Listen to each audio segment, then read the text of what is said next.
જય માતાજી। આજે આપણે બનાવવા જઈ રહ્યા છીએ મિલ્ક કેક। તો સૌપ્રથમ મેં અહીં 1 લીટર જેટલું દૂધ લઈ લીધું છે, એને આપણે ગરમ કરીશું।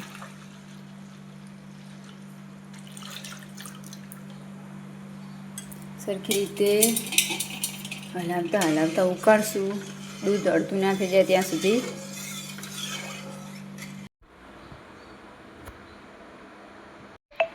તો તમે જોઈ શકો છો કે આપણું દૂધ સરસ રીતે ઉકળી રહ્યું છે।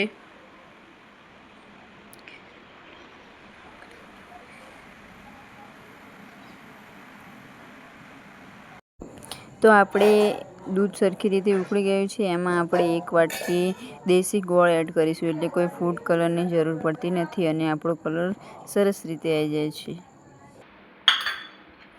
તમે જોઈ શકો છો। હવે આમને આપણે સરખી રીતે મિક્સ કરી દઈશું।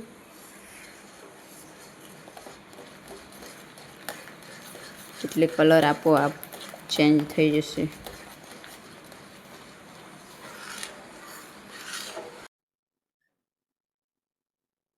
તો હવે આપણું દૂધ સરખી રીતે બળી ગયું છે। હવે આપણે દૂધને ફાળવા માટે 1 ચમચી લીંબુનો રસ એડ કરીશું। તમે જોઈ શકો છો કે આપણું દૂધ સરસ રીતે ફાટી ગયું છે અને હવે આને આપણે ઉકાળીશું થોડીક વાર।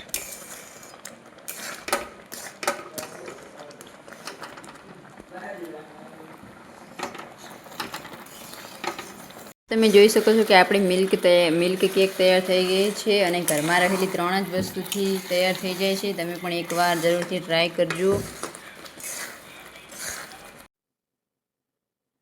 તો તમે જોઈ શકો છો કે આપણી મિલ્ક કેક, મિલ્ક સ્વીટ્સ પણ કહી શકાય છે, એ તૈયાર છે।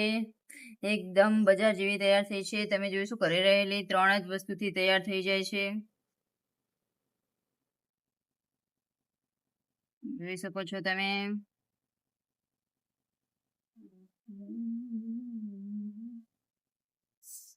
એકદમ દાણેદાર તૈયાર થઈ ગઈ છે, સોફ્ટ।